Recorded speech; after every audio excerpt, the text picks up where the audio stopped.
How to Lie with Statistics by Darrell Huff. Summary. Chapter 1. The Sample with the Built-in Bias. In the chapter, The Sample with the Built-in Bias, Huff discusses how biased samples can be used to manipulate data in misleading ways.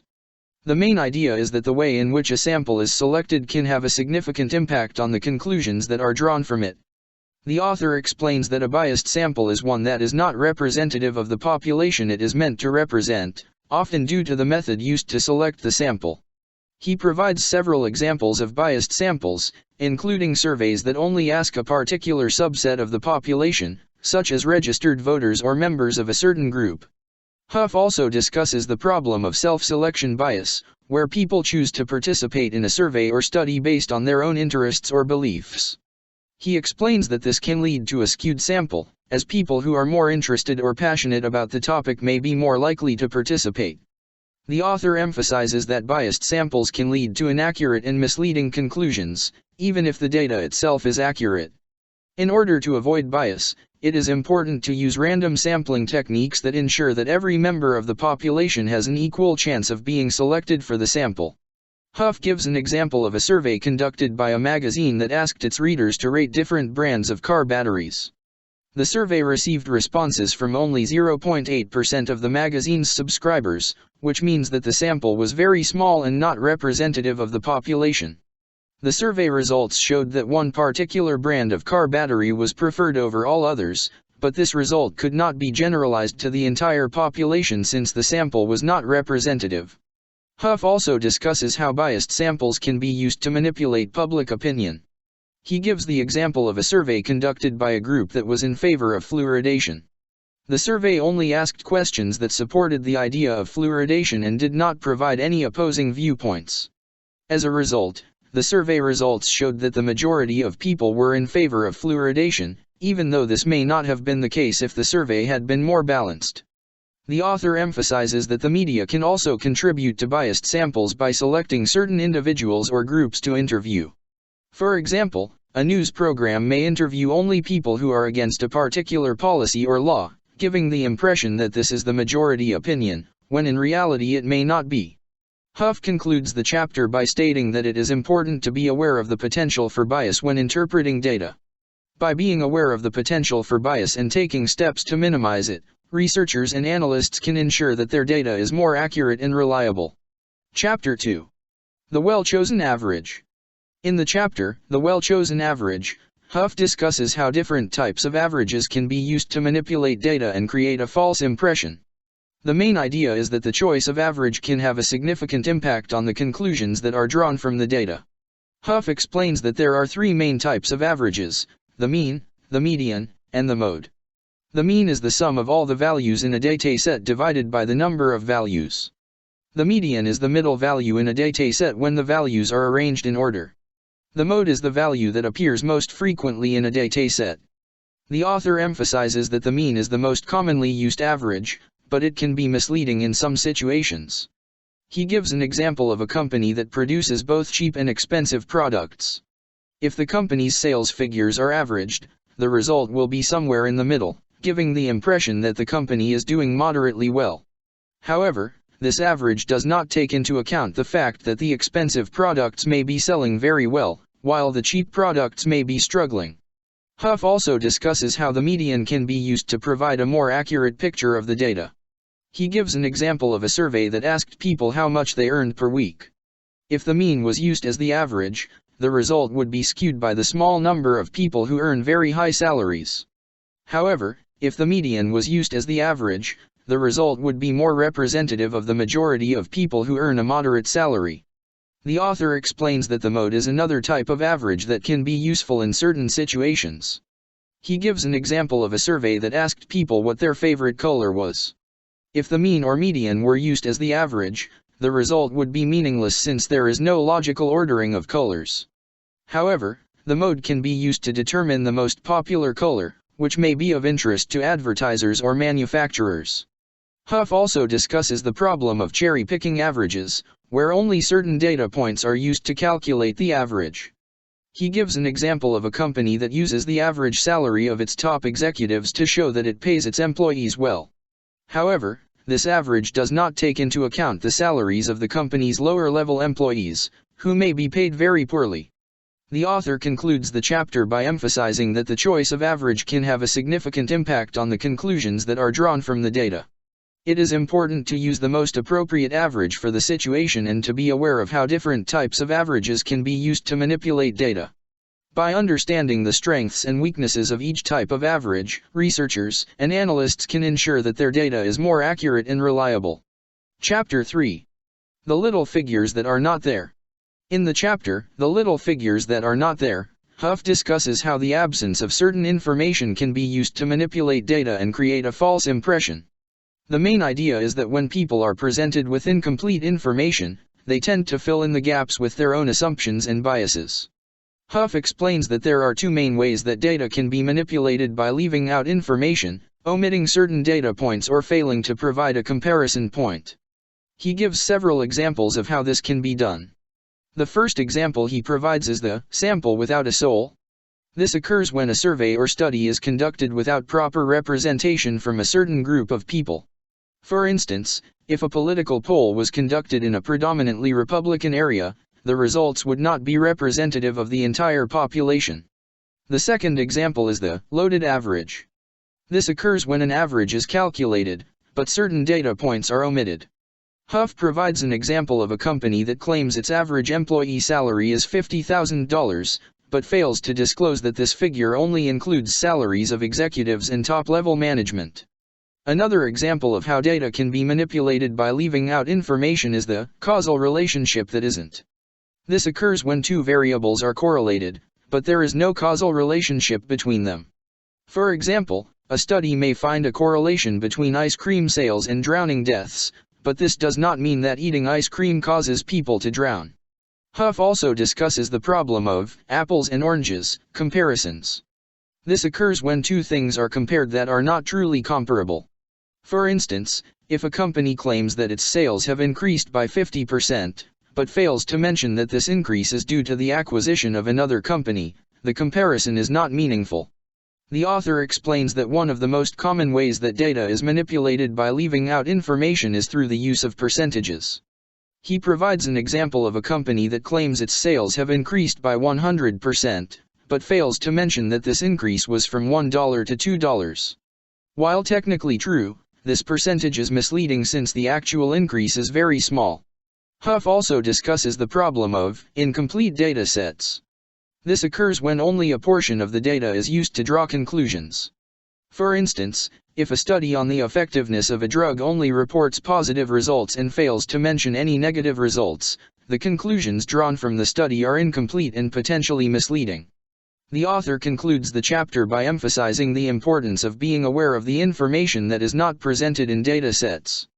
By understanding how data can be manipulated by leaving out information, people can be more critical of the information they are presented with and draw more accurate conclusions. It is important to always ask questions and seek out additional information to fill in the gaps. Chapter 4. Much Ado About Practically Nothing. In this chapter, Huff discusses how statistical significance can be manipulated to create a false impression. The main idea is that statistical significance is often misused to make small or insignificant differences seem significant. Huff begins by explaining the concept of statistical significance, which is a measure of how likely it is that the results of a study are due to chance. He explains that statistical significance is typically measured using a p-value, which represents the probability that the results of a study are due to chance. However, the author cautions that statistical significance does not always indicate practical significance. In other words, just because a study finds a statistically significant difference between two groups does not necessarily mean that this difference is meaningful or relevant in the real world. Huff then provides several examples of how statistical significance can be manipulated to create a false impression. The first example is the too small to be significant fallacy. This occurs when a small difference is found between two groups, but the difference is deemed statistically significant. However, this small difference may not be practically significant or relevant in the real world. The second example is the statistically significant but substantively insignificant fallacy. This occurs when a study finds a statistically significant difference between two groups, but the difference is so small that it is not meaningful in the real world. Huff provides an example of a study that found a statistically significant difference in the average weight of two groups of mice, but the difference was so small that it had no practical significance. The author also discusses the problem of multiple testing, which occurs when a study tests multiple hypotheses without adjusting for the increased likelihood of finding a statistically significant result by chance. This can lead to false positives and overestimation of the significance of results. Another way that statistical significance can be manipulated is through the use of sample size. Huff explains that larger sample sizes can make small differences seem statistically significant, even if they are not practically significant. He provides an example of a study that found a statistically significant difference in a health outcome between two groups, but the difference was so small that it would not make a meaningful difference in the health of individuals. Huff also discusses the problem of confounding variables, which are variables that may be responsible for the observed difference between two groups, rather than the variable being studied. He provides an example of a study that found a statistically significant difference in the mortality rates of two groups of people, but the difference was likely due to a confounding variable, such as age or socioeconomic status. The author concludes the chapter by emphasizing the importance of considering both statistical and practical significance when interpreting the results of a study. He encourages readers to be skeptical of claims of statistical significance, and to consider the real-world implications of any observed differences. By being critical of statistical claims, readers can avoid being misled by small or insignificant differences that may seem significant on the surface. Chapter 5. The gee-whiz graph. In this chapter, Huff discusses how graphs can be manipulated to create a false impression. The main idea is that graphs can be used to exaggerate or downplay differences between groups or to create a misleading impression of trends over time. Huff begins by explaining the importance of selecting the appropriate scale for a graph. He provides an example of a graph that uses a misleading scale to exaggerate the difference between two groups. In this graph, the scale starts at 0, but the difference between the two groups is much smaller than this. By starting the scale at 0, the graph makes the difference appear much larger than it actually is.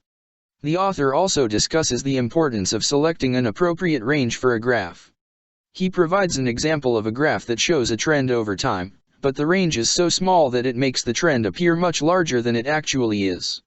By using a larger range, the trend becomes less impressive and may not even be statistically significant.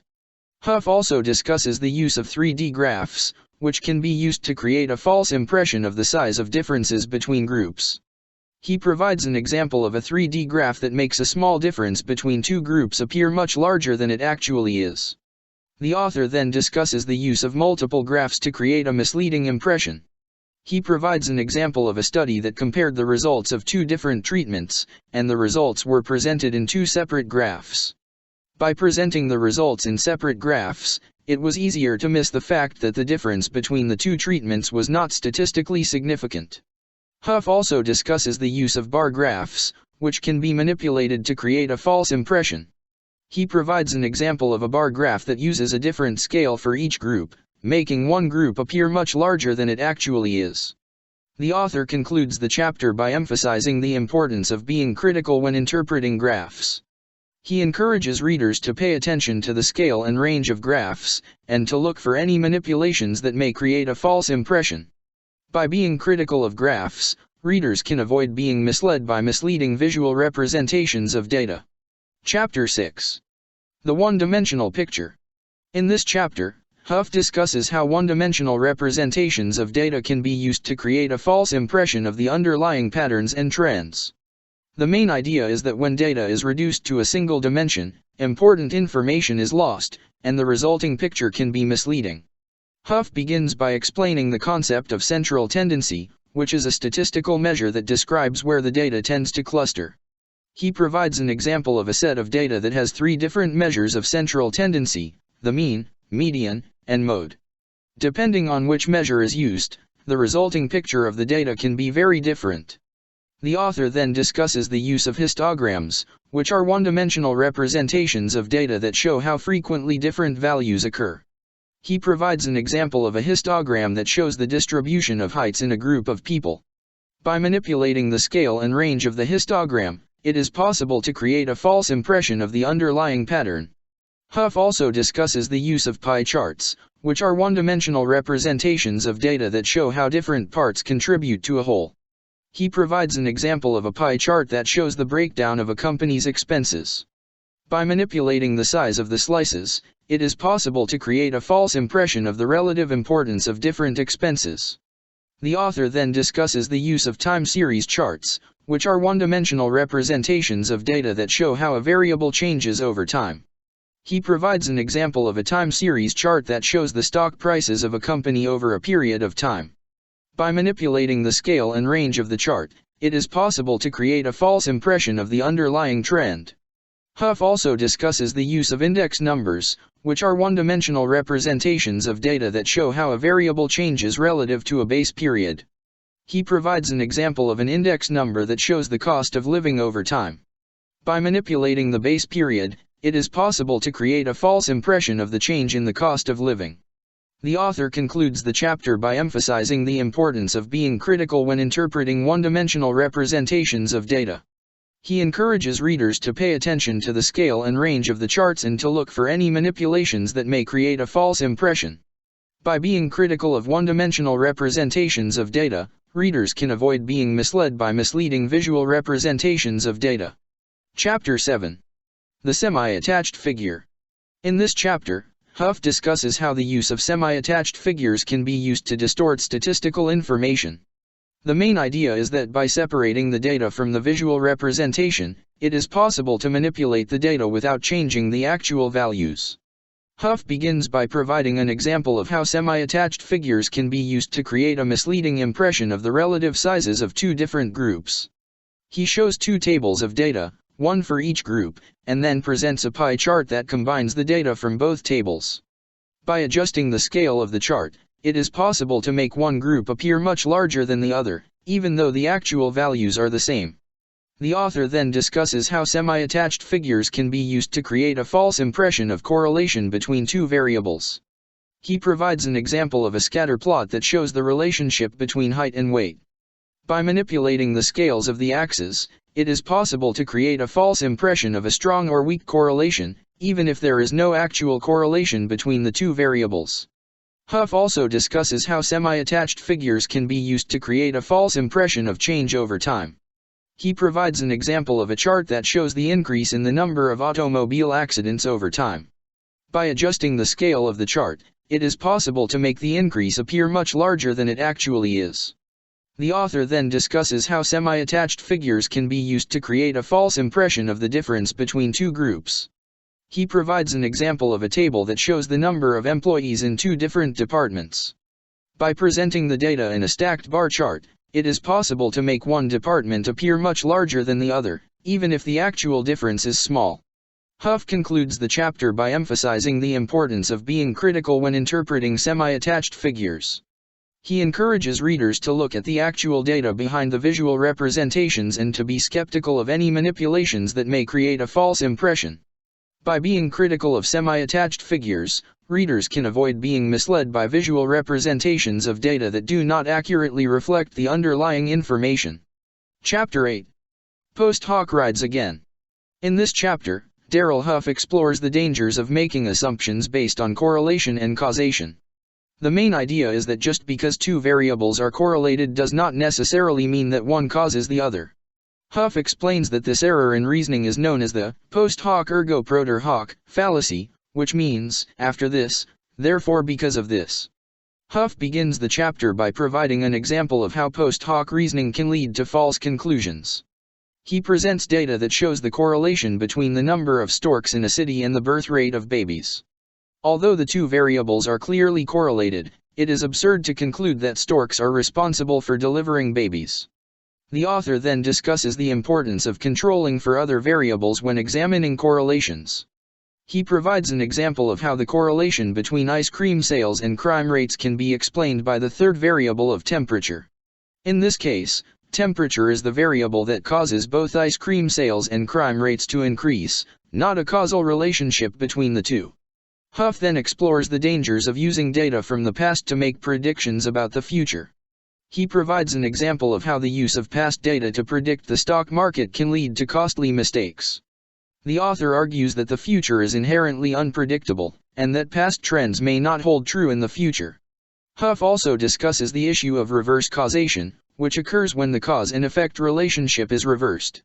He provides an example of how the correlation between smoking and lung cancer can be explained by reverse causation. People with lung cancer may be more likely to smoke as a result of their illness, rather than smoking causing lung cancer.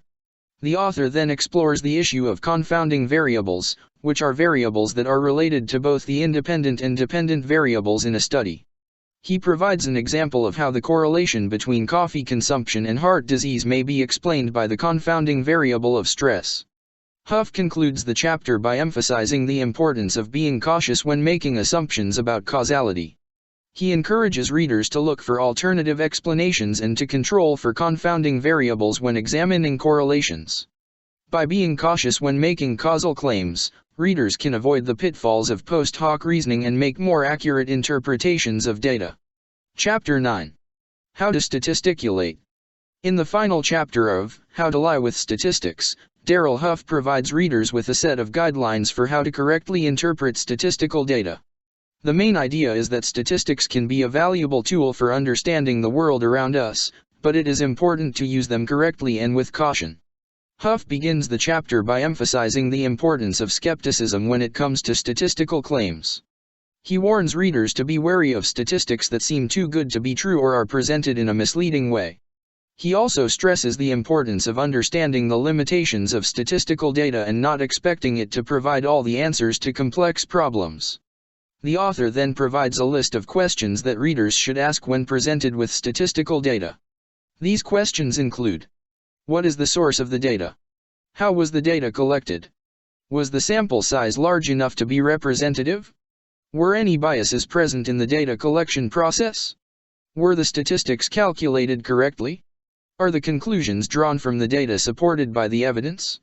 Huff then discusses the importance of understanding the context in which statistical data is presented. He provides an example of how the same statistical data can be used to make very different arguments depending on the context in which it is presented. The author also encourages readers to be aware of statistical measures of central tendency and variability, such as mean and standard deviation. He explains that these measures can be useful for understanding the overall trend of a dataset, but they can also be misleading if the data is not normally distributed. Huff concludes the chapter by emphasizing the importance of thinking critically and skeptically about statistical claims. He argues that statistics should be used as a tool for understanding the world, but they should not be blindly accepted without careful scrutiny.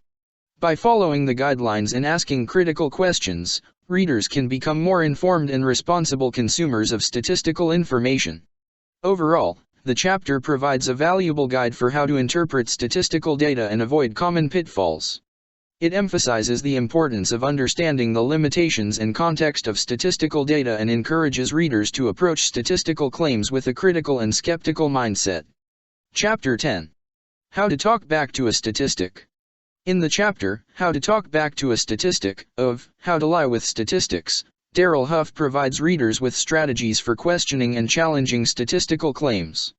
The main idea of the chapter is that statistics can be misleading and can be used to support false claims, but readers can learn to question and challenge these claims by asking critical questions and understanding the limitations of statistical data. Huff begins by reminding readers that statistics can be easily manipulated and can be used to support false claims. He encourages readers to question statistical claims and to be aware of the context in which they are presented. The author then provides a series of questions that readers can use to challenge statistical claims. These questions include: what is the source of the statistic? How was the statistic calculated? Is the statistic being presented in a misleading way? Is the sample size large enough to be representative? Is the statistic being used to support a biased or false claim? Are there alternative explanations for the statistic? Huff emphasizes the importance of understanding the limitations of statistical data and not expecting it to provide all the answers to complex problems. He encourages readers to be skeptical of statistical claims and to be aware of the potential for statistical data to be used to support false claims. The author then provides readers with strategies for challenging statistical claims. These strategies include checking the source of the statistic and verifying that it is accurate, checking the sample size and ensuring that it is large enough to be representative, checking for alternative explanations for the statistic, questioning the methodology used to calculate the statistic, checking for bias or misleading presentation of the statistic. Huff concludes the chapter by emphasizing the importance of questioning statistical claims and understanding the limitations of statistical data. He encourages readers to be skeptical and critical of statistical claims and to use the strategies provided to challenge false or misleading statistics. Overall, the chapter provides readers with valuable strategies for questioning and challenging statistical claims. It emphasizes the importance of understanding the limitations of statistical data and encourages readers to be skeptical and critical of statistical claims. By using the strategies provided, readers can become more informed and responsible consumers of statistical information.